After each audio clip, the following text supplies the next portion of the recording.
दोस्त, स्वागत है आपका हमारे एजुकेशनल यूट्यूब चैनल जीएससी के एजुकेशनल पॉइंट में। आज हम लोग संविधान के भाग 1 के बारे में, जिसमें 4 अनुच्छेद हैं, अनुच्छेद 1, अनुच्छेद 2, अनुच्छेद 3 और अनुच्छेद 4, इसको पढ़ेंगे। इस वीडियो में हम लोग इसकी चर्चा करेंगे। अर्थात पूरा जो भाग 1 है संविधान में, जो टोटल भागों की अगर चर्चा की जाए तो 22 भाग हैं। हम लोग देखे भी थे 395 अनुच्छेद है, लेकिन उसमें से हम टॉपिक वाइज, जैसे मैं बताया था कि मैं पढ़ाऊंगा कि भाग 1 ले लूँगा एक दिन, उस टॉपिक में जितने अनुच्छेद होंगे उसको ख़त्म करूँगा। फिर भाग 2 ले लूँगा, उसमें जितने अनुच्छेद होंगे उसको ख़त्म करूँगा।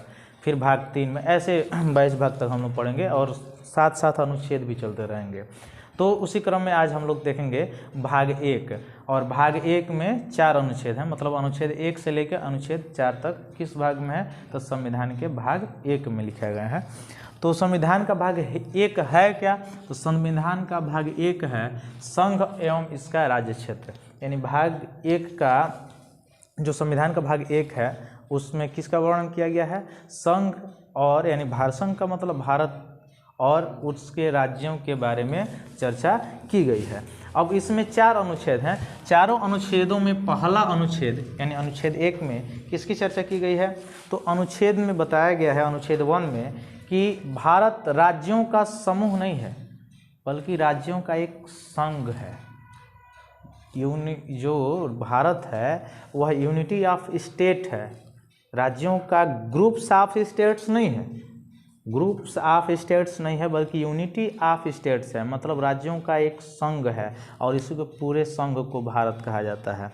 तो राज्यों का संघ, आखिर राज्यों का संघ का मतलब विभिन्न राज्य हैं, और विभिन्न राज्य हैं तो आखिर विभिन्न राज्यों के रूप में भारत को क्यों बांटा किया है, क्यों डिवाइड किया गया है, तो उसका मेनली कारण है कि प्रशासनिक सुविधा के कारण। यानी भारत जो है वह अलग अलग पार्ट में बटा हुआ नहीं है बल्कि राज्यों का एक ऐसा समूह है, एक ऐसा संघ है, समूह नहीं, एक ऐसा संघ है जिसको प्रशासनिक आधार पर अलग अलग राज्यों में बांटा गया है, डिवाइड किया गया है। इस तरह से भारत, यानी अनुच्छेद 1 में जो लिखा गया है, वर्णन किया गया है अनुच्छेद आर्टिकल 1 में, वो बताया गया है कि भारत इस ग्रुप्स ऑफ स्टेट्स नहीं बल्कि यूनिटी ऑफ स्टेट्स है।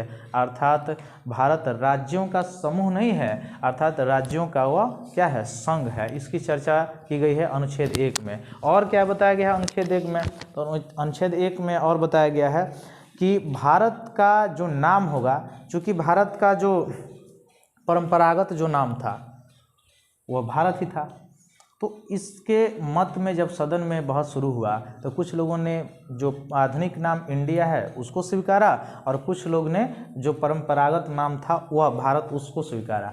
इस तरह से टोटल, यानी अनुच्छेद 1 में भारत का 2 नाम है, अर्थात भारत अथवा इंडिया। हम लोग प्रस्तावना में भी देखे थे, प्रस्तावना में भी, अगर आपको प्रस्तावना याद हो तो हम लोग चर्चा किए थे कि प्रस्तावना में भी भारत का 2 ही नाम है। एक हम भारत के लोग कहा गया है, और नहीं तो इंग्लिश में देखा जाए तो we the people of India. ठीक है, तो अनुच्छेद 1 में भारत का कितना नाम है, 2 है। एक परंपरागत नाम जो उसका भारत है और एक जो आधुनिक नाम जो कि इंडिया है, वो अनुच्छेद 1 में चर्चा की गई है। भारत में अभी जैसे बताया कि भारत जो है वह राज्यों का समूह नहीं बल्कि राज्यों का एक संघ है। राज्यों का संघ क्यों है, क्यों अलग अलग राज्य हैं, तो प्रशासनिक सुविधा के आधार पर अलग अलग राज्यों के रूप में भारत बटा हुआ है, लेकिन वह एक संघ के रूप में कार्य करता है, एक यूनिटी के रूप में कार्य करता है। इस सब की चर्चा किस अनुच्छेद में की गई है, अनुच्छेद 1 में, अनुच्छेद 1 में। अब इस तरह से अनुच्छेद 1 में भारतीय क्षेत्र अथवा भारतीय राज्यों को 3 भागों में बांटा जा सकता है। जैसे भारत को 3 क्षेत्रों में बांटा जा सकता है अनुच्छेद 1 के अनुसार। जैसे पहला राज्यों के क्षेत्र के रूप में बांटा जा सकता है, दूसरा संघ के क्षेत्र के रूप में बांटा जा सकता है, और तीसरा ऐसे राज्य जो वर्तमान में अस्तित्व में नहीं है लेकिन कभी भारत के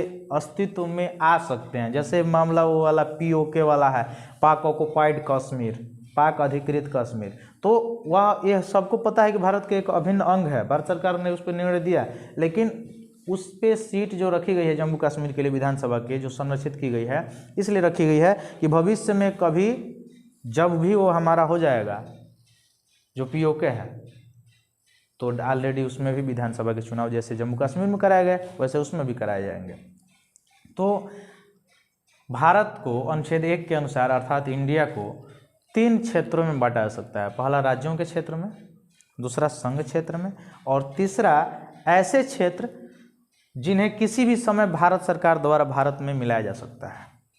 इस तरह से कुल मिला के इस समय तक भारत के 28 राज्य और 8 केंद्र शासित प्रदेश वर्तमान में हैं। यानी अनुच्छेद 1 में इन सभी पॉइंट जो हम लोग देखें अभी तक, इस सब की चर्चा है। यानी भारत में इस समय कितना राज्य है? 28 और 8 केंद्र शासित प्रदेश हैं। 28 राज्यों और 8 केंद्र शासित प्रदेशों की चर्चा किस अनुच्छेद में की गई है? अनुच्छेद 1 में। भारत क्या है?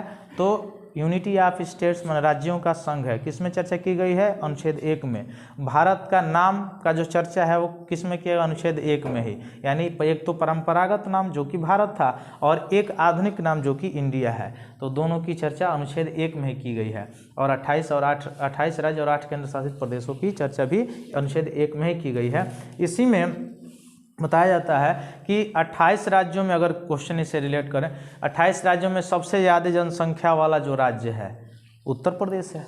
1990 लाख जनसंख्या पाई जाती है उत्तर प्रदेश में 2011 के जनगणना के अनुसार। और सबसे कम जो जनसंख्या है वह सिक्किम में है। राज्यों में देखा जाए तो 28 जो राज्य हैं उन 28 राज्यों में सबसे ज़्यादा जनसंख्या उत्तर प्रदेश में है 1990 लाख, और सबसे कम जो है 6 लाख कहाँ पे है? सिक्किम में है। लेकिन वही केंद्र शासित प्रदेशों की बात की जाए तो केंद्र शासित प्रदेशों में सबसे ज़्यादा जनसंख्या केंद्र शासित प्रदेश राष्ट्रीय राजधानी दिल्ली की है, और सबसे कम जो जनसंख्या है वह कहाँ की है? तो वो लक्षद्वीप की है। चूँकि पता है लक्षद्वीप के बारे में कि लक्षद्वीप में टोटल 36 द्वीप हैं। 36 द्वीप में केवल 11 ही द्वीप पर मनुष्य का आवागमन मतलब निवास स्थल है। तो 11 पर ही जब निवास स्थल है, इसका मतलब कि जब कम स्थान पर निवास स्थल है तो कम ना लोग पाए जाते होंगे। यही कारण है कि केंद्र शासित प्रदेशों में सबसे कम लक्षद्वीप में जनसंख्या है और सबसे ज़्यादा जनसंख्या जो है केंद्र शासित प्रदेशों की अगर बात की जाए तो राष्ट्रीय राजधानी दिल्ली की है। वही कारण है कि सबसे ज़्यादा राष्ट्रीय राजधानी दिल्ली में जाम लगा रहता है, मेनली चूँकि जनसंख्या ज़्यादा है, ट्रैफिक का प्रॉब्लम होता है। और स्टेट्स में देखा जाए तो उत्तर प्रदेश हाई जनसंख्या में है और सबसे कम में सिक्किम है। दूसरे तरह से अगर क्वेश्चन पूछा जाए इसमें कि जो नया राज्य बना 2014 में, एक नया राज्य बना तेलंगाना जो कि आंध्र प्रदेश से कट के बना, तो उस समय राज्यों की संख्या 29 हो गई थी। लेकिन वर्तमान में राज्यों की संख्या कितनी है? 28 है, और केंद्र शासित प्रदेशों की संख्या कितनी है? 8 है। ठीक है, तो इस सब की चर्चा किस में की गई है? अनुच्छेद 1 में की गई है। दूसरा चीज, अगर जनसंख्या घनत्व की बात की जाए, जनसंख्या घनत्व का मतलब होता है प्रति 1 किलोमीटर में कितनी जनसंख्या निवास करती है। ठीक है, वो उसको कहते हैं जनसंख्या डेंसिटी, घनत्व, माने पास पास घर हों बहुत ज़्यादा। तो सबसे ज़्यादा जनसंख्या घनत्व बिहार राज्य की है। सबसे ज़्यादा 1 किलोमीटर में बहुत ज़्यादा लोग पाए जाते हैं, 1000 से भी अधिक, 1100 कुछ। लेकिन सबसे कम जनसंख्या घनत्व जो है वह है आपका अरुणाचल प्रदेश में। मात्र 1000 मीटर अर्थात 1 किलोमीटर में 17 ही घर पाए जाते हैं, निवास स्थल पाए जाते हैं। हाँ 17, तो आप समझ सकते हैं कितना स्पेस होगा बीच में। इसलिए सबसे ज़्यादा जनसंख्या घनत्व बिहार की और सबसे कम जनसंख्या घनत्व अरुणाचल प्रदेश की। ये कब की जनगणना है? 2011 की जनगणना के अनुसार। अब जनगणना में थोड़ा सा अगर आ ही गए हैं तो थोड़ा सा इस पर देख लिया जाए। जनगणना की सर्वप्रथम शुरुआत की गई थी 1871 ईस्वी में, 1872 ईस्वी में, 1872 में सर्वप्रथम जनगणना की शुरुआत कब की गई थी? 1872 में। किसके काल में? लॉर्ड मिंटो के काल में। लॉर्ड मिंटो के काल में शुरुआत की गई थी, लेकिन वह नियमित जनगणना नहीं थी जो 10 वर्ष पे होती है, वैसी जनगणना नहीं थी। 10 वर्ष पर जो जनगणना शुरू हुई, जिसको स्थानीय स्वशासन का जनक कहा जाता है, भारत में स्थानीय स्वशासन का जनक किसको कहा जाता है? लॉर्ड रिपन को। किसको कहा जाता है? Lord Ripon. 1882 नहीं 81, सॉरी 81, 1881 लॉर्ड रिपन स्थानीय स्वशासन का जनक कहा जाता है। तो नियमित जनगणना पूछा जाए तो 1881 से शुरू हुआ। किसके काल में? लॉर्ड रिपन के काल में। ठीक है, 1881 से, मैंने 1881 से लगातार 10-10 वर्ष पे जनगणना होता रहा। और 1872 में सर्वप्रथम शुरुआत हुआ था किसके शासनकाल में? तो लॉर्ड मिंटो के शासनकाल में, लॉर्ड मिंटो के शासनकाल में।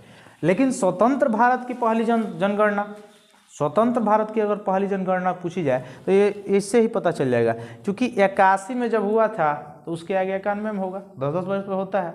91 के बाद 1 में हुआ होगा 1901 में, 1901 के बाद 1911 में हुआ होगा, 1911 के बाद 1921 में, उसके बाद 31 में, फिर उसके बाद 41 में, 41 के बाद 51 में। तो 1941 में तो भारत स्वतंत्र था नहीं, 1947 में स्वतंत्रता मिली। तो स्वतंत्र भारत का पहली जनगणना कब हुआ? तो 47 में तो होगा नहीं, तो 1951 में होगा। इसलिए स्वतंत्र भारत का पहला जनगणना 1951 में।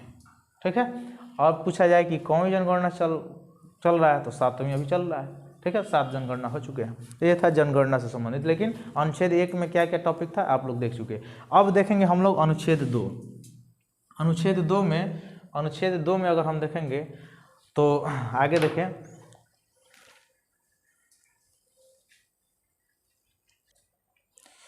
तो अनुच्छेद 2 में बताया गया है कि संसद जो उचित समझे उसके अनुसार भारतीय संघ में नए राज्यों का स्थापना अथवा गठन कर सकती है।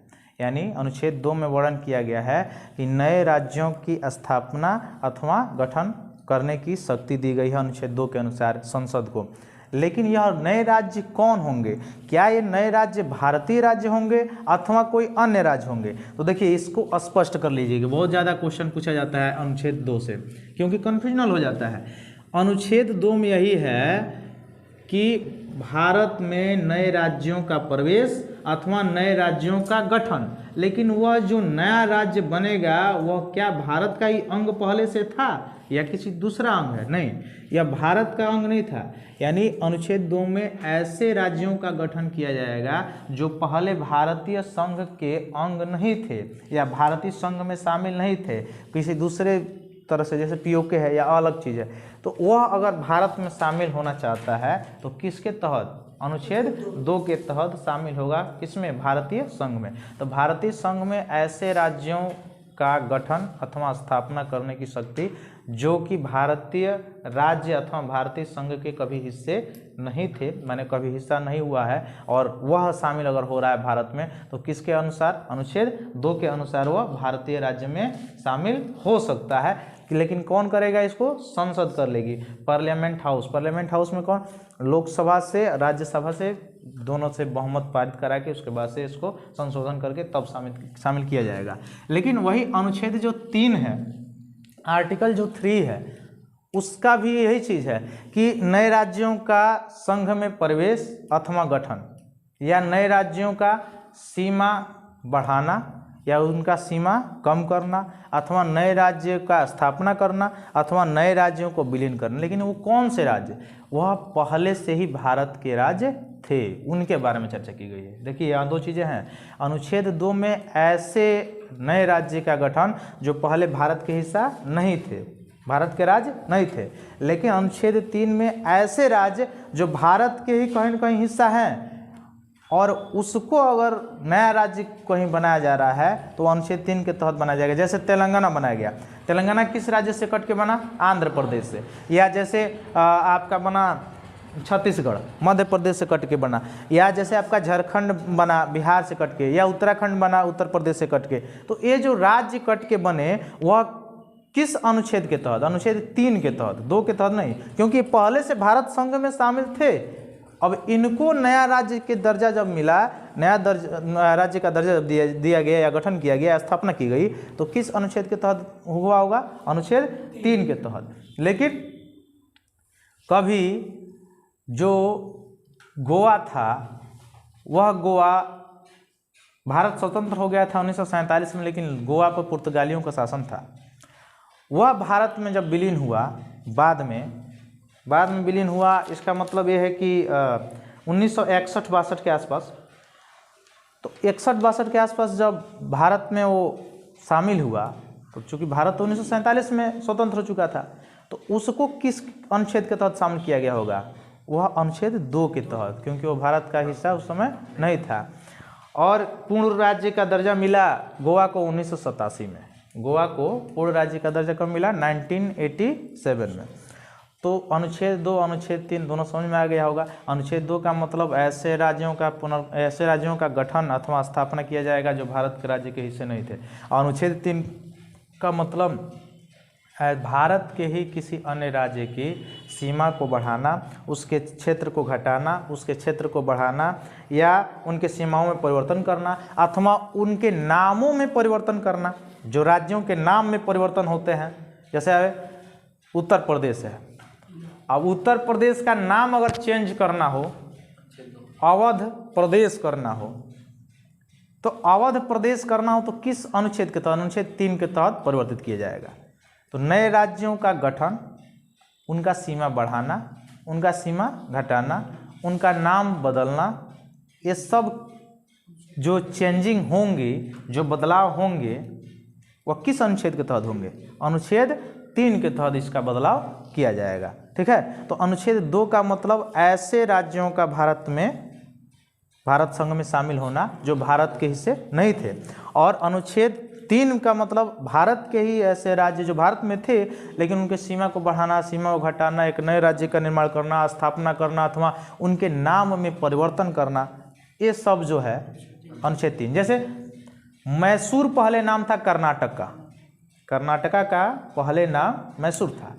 अब उसका नाम जब कर्नाटका किया गया होगा तो किस अनुच्छेद के तहत? अनुच्छेद 3 के तहत। या जैसे मैं अभी बताया कि अपना उत्तर प्रदेश का नाम उत्तर प्रदेश मान लीजिए है, अगर इसको पुनः फिर अवध प्रदेश कहा जाए, नाम इसका चेंज किया जाए, तो किस अनुच्छेद के तहत? अनुच्छेद 3 के तहत। अब आगे चलते हैं अनुच्छेद 4। अनुच्छेद 4 में बताया गया है कि अनुच्छेद 2 और अनुच्छेद में जो अनुच्छेद 3 में, अनुच्छेद 4 में बताया गया है कि अनुच्छेद 2 और अनुच्छेद 3 में जो भी परिवर्तन होंगे, जो भी चेंज होंगे, वह संवैधानिक संशोधन अनुच्छेद 368 के तहत और भाग 20 के तहत संशोधन नहीं माने जाएंगे। क्योंकि अनुच्छेद 368 में लिखा गया है संविधान संशोधन की प्रक्रिया। ठीक है। और कहाँ के संविधान से लिया गया है? दक्षिण अफ्रीका के संविधान से लिया गया है। तो इस तरह के जो बदलाव होंगे, यानी अनुच्छेद 2 और अनुच्छेद 3 जो लागू होगा, वह लागू इस संविधान संशोधन के तहत नहीं होगा। यानी वह 368 के तहत संवैधानिक संशोधन नहीं माना जाएगा। वह सामान्य बहुमत से होगा। सामान्य बहुमत का मतलब होता है ना कि 50% + 1, माने 400 लोग हैं ना, तो 201 आदमी दे दिए वोट तो पारित हो गया, उसको कहा जाता है सामान्य बहुमत। ठीक है, माने आधा से अधिक लोग दे दिए तो। एक होता है विशेष बहुमत। विशेष बहुमत का मतलब हो गया कि आधा नहीं चाहिए, 2/3 चाहिए, आधे से अधिक चाहिए। जैसे 2/3 का मतलब कि 600 अगर हैं, ठीक है, चाहे 300 अगर हैं टोटल संसद, तो 300 का 2/3 100 बार में कट गया, यानी 300 लोगों में 200 लोग अगर उसको पारित करते हैं तब जाके वो पारित होगा। तो 50% थोड़े हुआ, 50% तो अधिक नहीं हुआ, तो वह विशेष बहुमत। तो विशेष बहुमत से जो पारित होता है ना, उसको अनुच्छेद 368 के तहत संवैधानिक संशोधन माना जाता है। लेकिन जो सामान्य बहुमत से जो संशोधन पारित किए जाते हैं राज्यसभा लोकसभा से, उसको 368 के तहत संवैधानिक संशोधन नहीं माना जाता है। अनुच्छेद 368 में संविधान संशोधन की प्रक्रिया के बारे में बताया गया है, और यह संविधान संशोधन की प्रक्रिया कैसे होती है उसके बारे में पूरा विस्तृत जानकारी। चूँकि ये इसको कहाँ, किस देश से लिया गया है? दक्षिण अफ्रीका के संविधान से हमारे देश के संविधान में इसको लिया गया है, अनुच्छेद 368 को, जिसमें संवैधानिक संशोधन की प्रक्रिया है। 3 प्रकार की प्रक्रियाएँ होती है संविधान संशोधन की। एक पहला है कि सामान्य बहुमत से संशोधन, जो अभी इन दोनों में हो रहा है, अनुच्छेद 2 अनुच्छेद 3 में। और दूसरा है विशेष बहुमत से, मतलब 2/3 बहुमत से। और तीसरा है विशेष बहुमत और प्लस आधे से अधिक राज्यों की सहमति। बहुत हार्ड होता है, क्योंकि संसद में भी पारित कराना है और प्लस आधे से, जो भारत के राज्य हैं, आधे से अधिक राज्य उस पर सहमति बनाएंगे, तब जाके संशोधन क्लियर होगा, अन्यथा संशोधन नहीं होगा। ठीक है, संविधान संशोधन की प्रक्रिया वो है।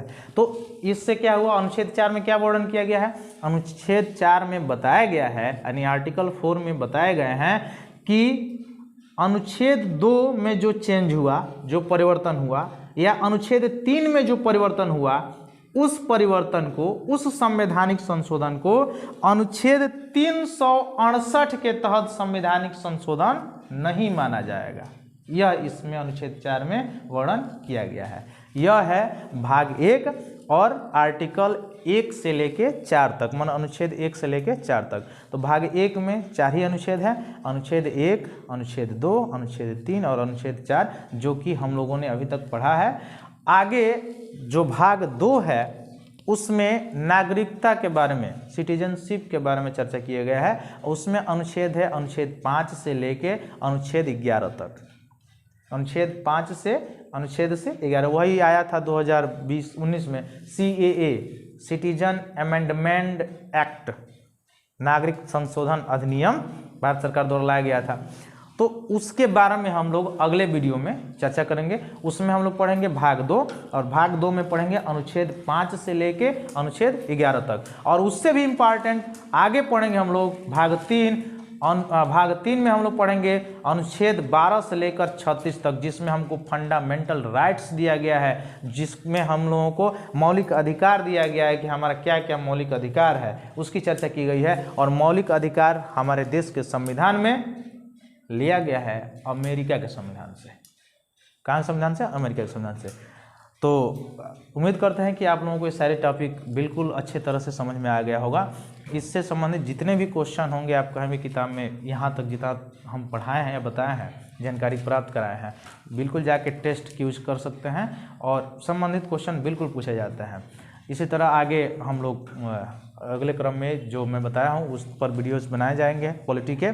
और बहुत अटेंडेंस का मतलब होता है, जैसे यूट्यूब पर अटेंडेंस का मतलब होता है, जैसे अगर ऑफलाइन क्लासेस चलती हैं तो उसका अटेंडेंस का मतलब होता है कि आप आते हैं तो हाजिरी बुलाता है, जो भी अटेंडेंस स्लिप चलता है। लेकिन जो ऑनलाइन क्लासेस होते हैं उसमें अटेंडेंस का मतलब होता है कि आप लाइक बटन दबाइए, और लाइक बटन ज़्यादा से ज़्यादा दबाइए, सब्सक्राइब कीजिए, शेयर कीजिए, ताकि जल्द से जल्द हम लोग लाइव्स आना शुरू हो जाए। बहुत बहुत धन्यवाद।